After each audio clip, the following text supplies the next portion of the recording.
Before the first pyramids, before kings, before cities, the world was wild. Then, something happened. A spark. A mystery still buried beneath ancient ruins. Who were the people who built the very first civilization? And what secret triggered humanity's greatest leap? History began with a question. Tonight, we chase the answer.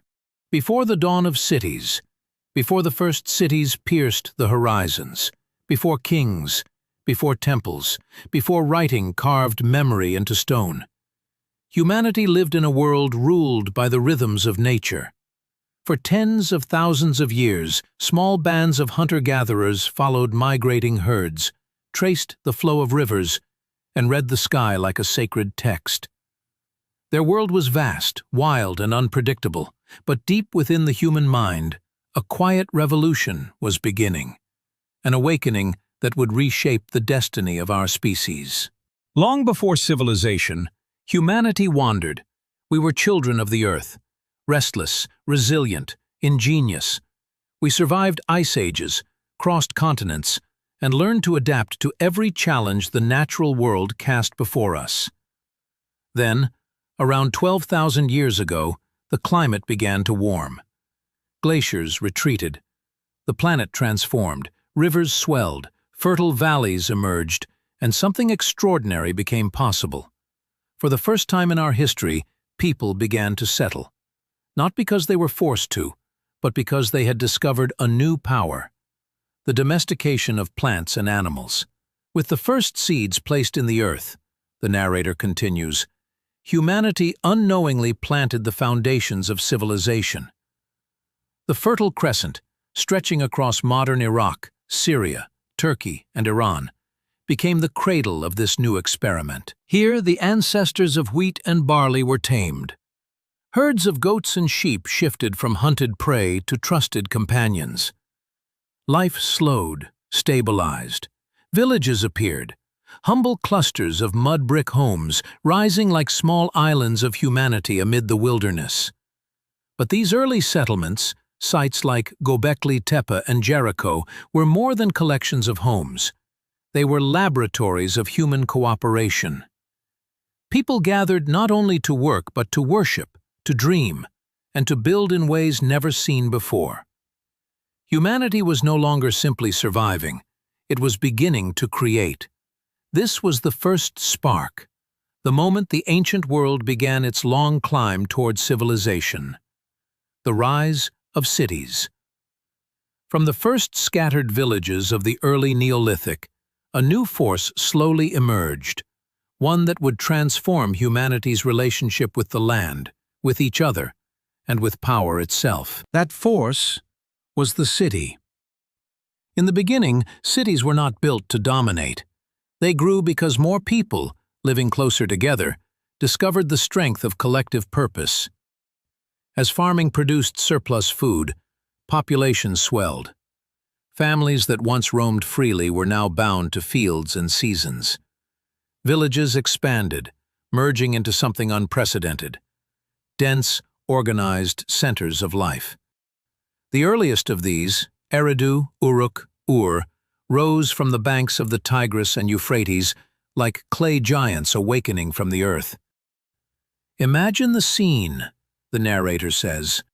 Bakeries firing at dawn, potters shaping the first mass-produced goods, merchants guiding donkey caravans through narrow lanes, and above all, towering temples, ziggurats, symbolic bridges between humans and their gods. Uruk became the world's first true metropolis, home to tens of thousands. Here, writing was born, not as poetry, but as accounting. Clay tablets marked with symbols tracking grain, labor, and trade. This simple system would become humanity's greatest tool for memory, law, and legacy. With cities came specialization. Not everyone needed to farm anymore. Some became builders, priests, soldiers, astronomers. Others became rulers. Hierarchy took shape. Wealth concentrated. The seeds of social inequality, unknown in the old tribal world, began to grow. But cities also unlocked unimaginable creativity. They built monumental architecture, developed calendars, crafted mythology, and engineered irrigation systems that bent rivers to human will. They turned chaos into order, wilderness into empire. Here, in these dusty river plains, humans forged the first blueprint of civilization, a blueprint that every culture after would inherit, reinterpret, or rebel against. The world was no longer a collection of wandering tribes. It was becoming a network of rising powers. And soon, those powers would reshape continents, kings, gods, and the birth of order. As the first cities flourished, they grew too complex to run on trust alone. Surpluses had to be managed, disputes had to be settled, protection had to be organized. And so, from within these swelling urban centers, a new kind of power emerged, one that would define the ancient world: the state. In a world where writing was young and laws unwritten, the people looked to leaders not only for strength, but for meaning. The earliest kings were not simply rulers, they were intermediaries between humanity and the divine. In Mesopotamia, they bore titles like Lugal, the big man. In Egypt, the pharaoh became nothing less than a living god. Authority was sacred. To obey the king was to maintain cosmic harmony. The gods themselves, the narrator continues, were believed to own the land, the rivers, the sky. Humans worked in their service. Kings ruled in their name. Religion and government fused into a single engine of order. Temples became economic powerhouses, controlling farmland, storage, labor, and learning. Priest astronomers mapped the heavens, charting the movements of stars to predict floods and seasons. Their calculations formed the earliest calendars, which in turn structured the rhythms of daily life. For the first time, law took written form. In Babylon, Hammurabi's stela proclaimed, "To cause justice to prevail in the land, that the strong may not oppress the weak." Harsh, yes, but also revolutionary. For when laws are written, power has limits. Rules no longer vanish with the breath of a king. Yet the birth of order brought new tensions.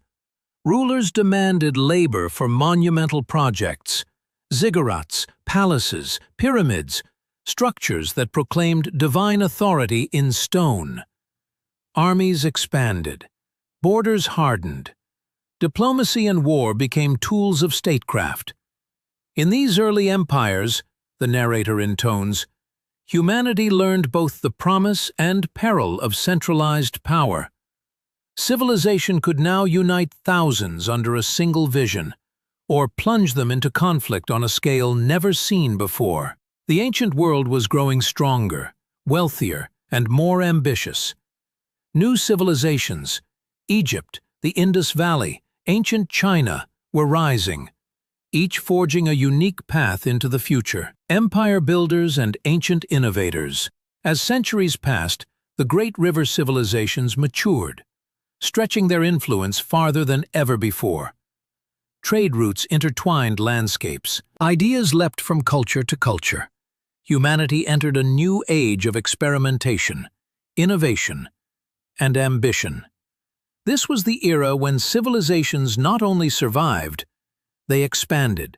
Across the ancient world, different peoples solved the same questions of survival in astonishingly different ways. In Egypt, stability was carved into the very rhythm of the Nile. The annual flood brought renewal, feeding the kingdom's fields and supporting a society obsessed with order and eternity. Pharaohs directed enormous labor forces to erect colossal pyramids, mathematical marvels that aligned perfectly with celestial bodies. This was a civilization that saw permanence as the greatest symbol of power. Far to the east, the Indus Valley civilization built cities with a sophistication centuries ahead of their time. Grid-planned streets, standardized weights, intricate drainage systems. Harappa and Mohenjo-Daro were urban wonders, yet their rulers remain a mystery. their writing undeciphered. Unlike their contemporaries, they built no grand monuments to kings. Instead, their genius lay in efficiency, cleanliness, and balance. Meanwhile, in ancient China, the early dynasties experimented with social harmony and political philosophy. The Shang mastered bronze working, crafting weapons and ritual vessels of unmatched precision. Oracle bones, etched with early characters, captured the questions of kings and formed the seeds of one of humanity's oldest continuous writing systems. Here, civilization was anchored in ancestor worship, divination, and centralized authority. As these great cultures developed, so too did the threads that connected them. Lapis lazuli from Afghanistan found its way to Mesopotamia.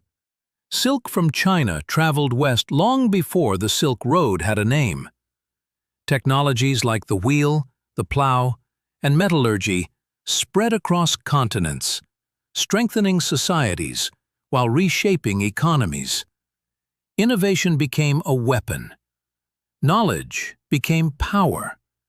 And with power came the ambition to conquer. Civilization had stepped into its adolescence, the narrator says, and soon great armies would march, empires would collide, and the ancient world would be transformed once more. The legacy of the first civilizations. As the Bronze Age matured, humanity stood on the threshold of a world unrecognizable to its earliest ancestors. Kingdoms had grown into empires. Cities had become engines of culture, trade, and ambition. The ancient world teetered between triumph and collapse, brilliance and brutality. And yet, through every rise and fall, one truth endured. The first civilizations had permanently reshaped what it meant to be human.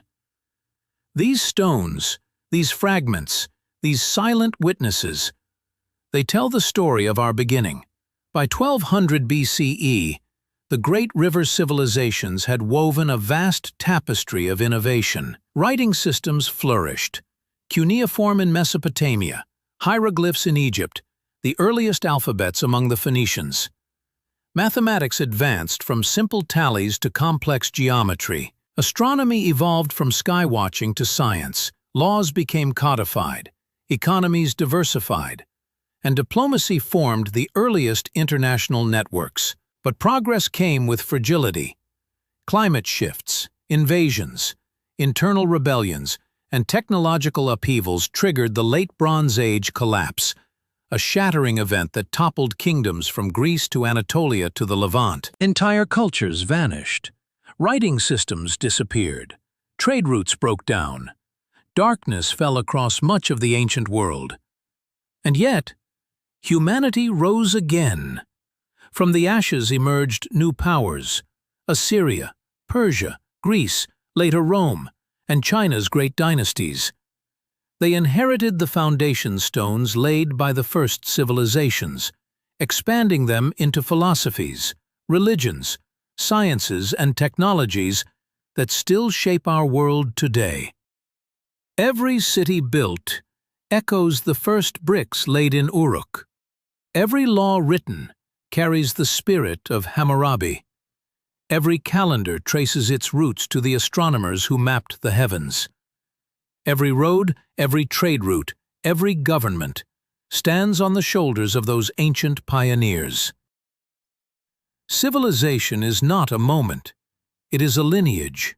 It began with small communities planting seeds in the soil, and grew into a global story still unfolding today. From the first spark in the cradle of the ancient world to the boundless complexity of the present, this is our inheritance. This is the legacy of the first civilizations. As the dust of forgotten empires settles and the echoes of ancient voices fade, one truth remains. Our world was shaped by hands long vanished and minds that dared to imagine the impossible. But this journey is only the beginning. Countless mysteries still lie buried beneath desert sands, hidden in shattered tablets and whispered through crumbling ruins. If you want to keep exploring humanity's earliest secrets, Don't let the story end here. Subscribe, like, and turn on notifications so you never miss an episode. Join us as we uncover the next chapter of our ancient past, one discovery at a time.